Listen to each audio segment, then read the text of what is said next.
अस्सलामुअलैकुम प्यारे बच्चों, वेलकम है आपका हमारे educational YouTube channel national education and sports में।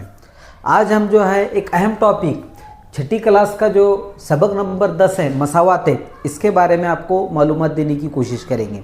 यहाँ पर जो है मसावाते ये जो सबक है ये भले ही छठी क्लास का सबक है, लेकिन आने वाले जो जितने भी अगली क्लास के जितने भी टॉपिक है, यानी कि चाहे 9th क्लास के हो या 10th क्लास के हो, उसमें मसावात ये जो टॉपिक जो है बहुत अहमियत रखता है। यानी कि ये जो आने वाली आने वाली क्लासेस में आपको जो है जो टॉपिक यहाँ पर इससे रिलेटेड रहेंगे, तो यहाँ पर उसका अगर आपका बेसिक क्लियर रहा तो बिल्कुल ही आसानी से अब आने वाली क्लासेस में जो इससे रिलेटेड टॉपिक रहेंगे बिल्कुल ही आसानी से समझ पाएंगे। तो ये टॉपिक बहुत ज़्यादा अहम है, मसावात है। तो मसावात हमें एकदम बेसिक से यानी कि ज़ीरो से यहाँ पर सीखने की कोशिश करेंगे, जिसमें हम सबसे पहले मसावात किसे कहा जाता, मसावात जो है कौन से अल्फाज से बना, यह आपको समझाने की कोशिश करेंगे। तो चलिए शुरुआत करते हैं आज के इस बहुत ज़्यादा अहम वीडियो की। सबसे पहले मसावात ये समझने के लिए हम यहाँ पर जो उस्ताद और उनके जो तलबा है उनके बारे में जो गुफ्तगू है उसके बारे में से उसमें से सिर्फ एक लाइन, शुरुआत की जो एक लाइन है उस्ताद की, वो जो है समझेंगे। उसकी बुनियाद पर ही जो है आपके समझ में आ जाएगा कि मसावात किस तरीके से है। और अब यहाँ पर हम वही जो है जुमले को इस मतलब इधर की जानी बोर्ड पर आपको समझाने की कोशिश करेंगे। यहाँ पर मालूम कीजिए कि किन दो आदाद और रियाजियती अमल करके जवाब 15 आता है। यानी कि यहाँ पर जो है हमको मालूम करना है कि जो 15 जो अदद है कौन कौन से अदद के दरमियान अमल करने पर 15 हम ये जवाब हासिल कर सकते। जैसे मिसाल के तौर पे यहाँ पर अगर जमा का अमल करना रहा तो 13 जमा 2, इस तरीके से हम 15 जवाब हासिल कर सकते। फिर उसके अलावा अगर तफरीक का अमल करना रहा तो 17 तफरीक 2, इस तरीके से हम 15 ये जवाब हासिल कर सकते हैं।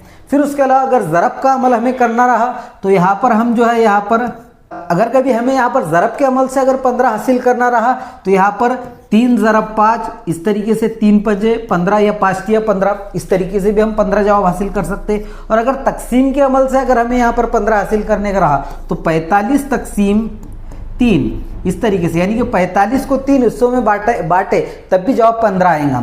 तो इस तरीके से यहाँ पर ये जुमले के मुताबिक मालूम कीजिए कि किन दो आदाद और रियाजियती अमल करके जवाब 15 आता है। तो इस तरीके से यहाँ पर जवाब 15 आ सकता है। इसके अलावा दूसरे अदद लेकर भी यहाँ पर 15 ये जवाब हासिल हो सकता है। तो अब यहाँ पर इन चारों मिसाल की बुनियाद पर हम जो है मसावात किसे कहा जाता है ये समझेंगे।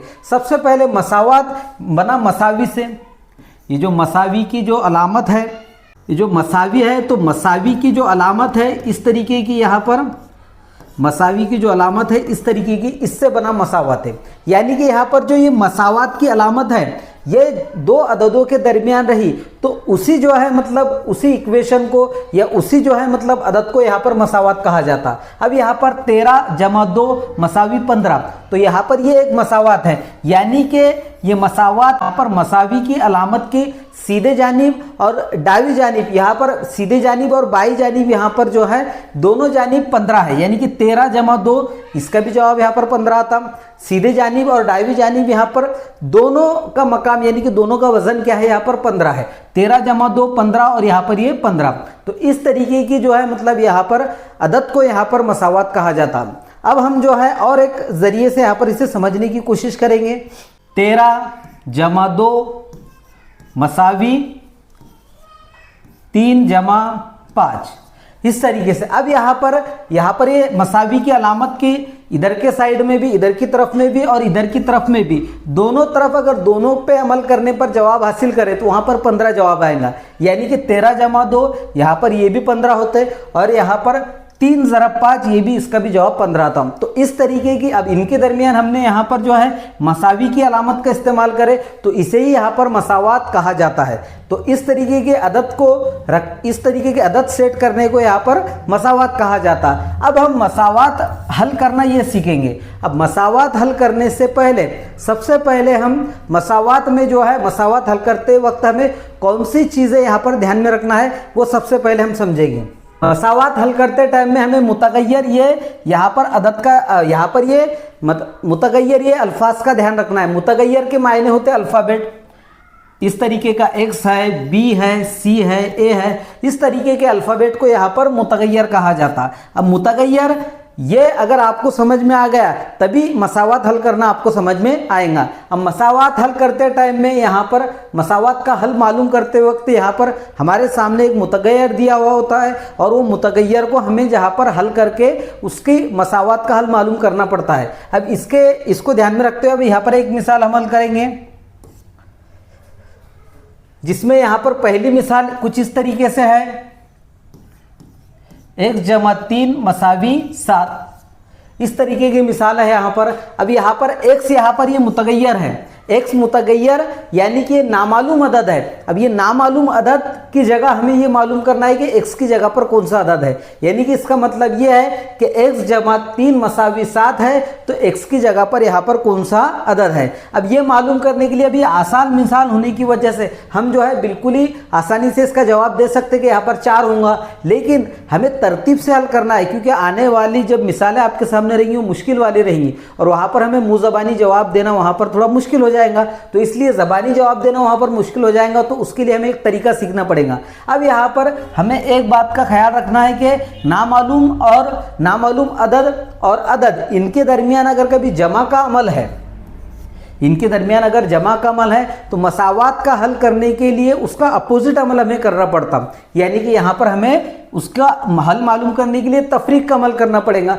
तो हम यहाँ पर मिसाल हल करने की शुरुआत करते, x जमा 3 तफरीक 3 इस तरीके से लिखेंगे, यानी कि नामालूम अदद x है और x में कोई अदद 3 अदद जमा करने पर जवाब 7 आ रहा है यहाँ पर। तो हम यहाँ पर जो 3 नामालूम अदद के साथ का जो 3 है वही अदद में से क्या करेंगे, यहाँ पर तफरीक करेंगे। जमा में है इसलिए यहाँ पर तफरीक करेंगे, अगर तफरीक में रहा तो हम वहाँ पर जमा करेंगे। तो इस तरीके से यहाँ पर जो है हम 3 इधर की तरफ में 3 तफरीक करेंगे, तो सेम वही इधर की तरफ में भी हम क्या करेंगे 3 तफरीक करेंगे, यानी कि दोनों जानिब हमें वही अमल करना है और वही अदद का इस्तेमाल करना है। अब यहाँ पर 3 में से 3 तफरीक करने पर जवाब हासिल होगा 0।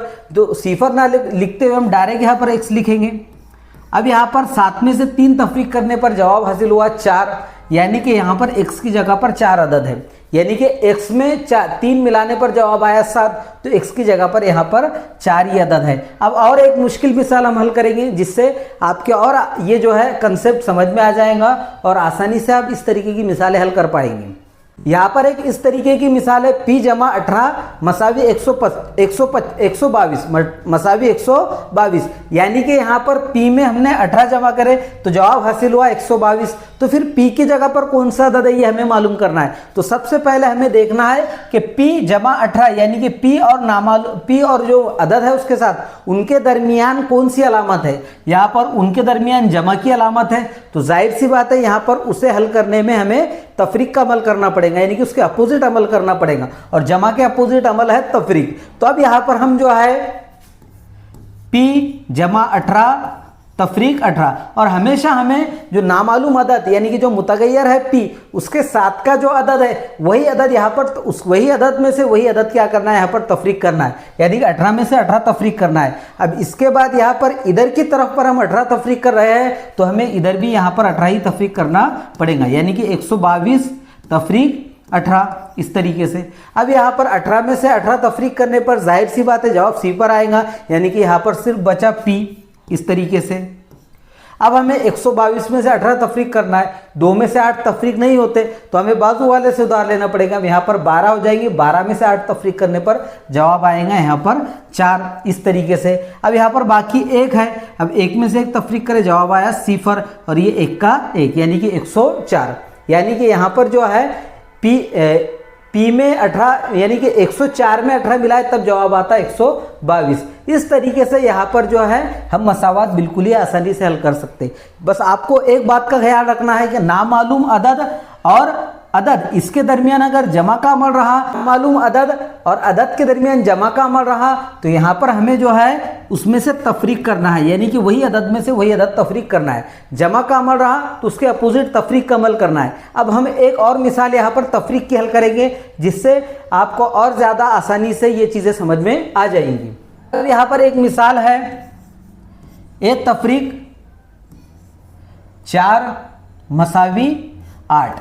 यानी कि इसका मतलब यह है कि ए में से 4 तफरीक करने पर जवाब आया 8, तो फिर ए की जगह पर कौन सा अदद है? अभी पीछे हमने इसकी पिछली जो मिसालें जो देखे तो वो मिसालें जमा वाली थी, यानी कि नामालूम अदद और अदद के दरमियान जमा का अमल था, लेकिन यहाँ पर नामालूम अदद और अदद के दरमियान तफरीक का अमल है। तो ये मसावत हल करने के लिए हम दोनों तरफेन पे उसके अपोजिट अमल करेंगे, यानी कि वहाँ पर हम जमा का अमल करेंगे। तो यहाँ पर ए तफरीक 4 जमा 4 इस तरीके से लिखेंगे। अब यहाँ पर इसमें हम 4 जमा कर रहे हैं, तो अब बाजू वाले जो अपोजिट जो दूसरी जो तरफ है वहाँ पर भी हम जो है 4 जमा करेंगे, यानी कि 8 जमा 4 इस तरीके से। अब यहाँ पर माइनस के 4 है और यहाँ पर प्लस के 4 है, तो जाहिर सी बात है माइनस के 4 में से प्लस के 4 मिलाए तो जवाब सी पर आएगा। जैसे कि हमने सही आदत में आपको समझाए थे कि माइनस के अदद में प्लस का अदद मिला है तो जो बड़ा अदद है उसमें छोटा अदद तफरीक करना पड़ता, लेकिन यहाँ पर छोटा और बड़ा मतलब कोई बड़ा भी अदद नहीं है और छोटा भी अदद नहीं है, सेम अदद है। तो हम यहाँ पर ये 4 में से 4 तफरीक कर लेंगे तो जवाब सी पर आएगा, यानी कि बचेगा यहाँ सिर्फ ए। और 8 और 4 हुए यहाँ पर 12। इस तरीके से हमें यहाँ पर इसका जवाब हासिल हुआ 12। यहाँ पर 12 इस तरीके से हमें यहाँ पर जवाब हासिल हुआ। आपको जूम करके हम बताने की कोशिश करेंगे। यहाँ पर 12 जवाब हासिल हुआ, यानी कि यहाँ पर जो है अगर तफरीक का अमल रहा मुतगय्यर और अदद के दरमियान तो वो मसावत हल करने के लिए हमें जमा का अमल करना है इस तरीके से। और एक मिसाल हम आपको हल कराने की कोशिश करेंगे। उसके बाद जो है अगले वीडियो में, यानी कि ज़रब रहा तो किस तरीके से वहाँ पर जो है तकसीम का अमल किया जाता और तकसीम रहा तो किस तरीके से ज़रब का अमल किया जाता, ये आपको बताएंगे। लेकिन उससे पहले आपको जो है यहाँ पर एक मिसाल और तफरीक की, यानी कि नामालूम अदद और अदद के दरमियान जो तफरीक की अलामत है उस तरीके की एक मिसाल आपको और हल करके हम बताने की यहाँ पर कोशिश करेंगे। यहाँ पर जो है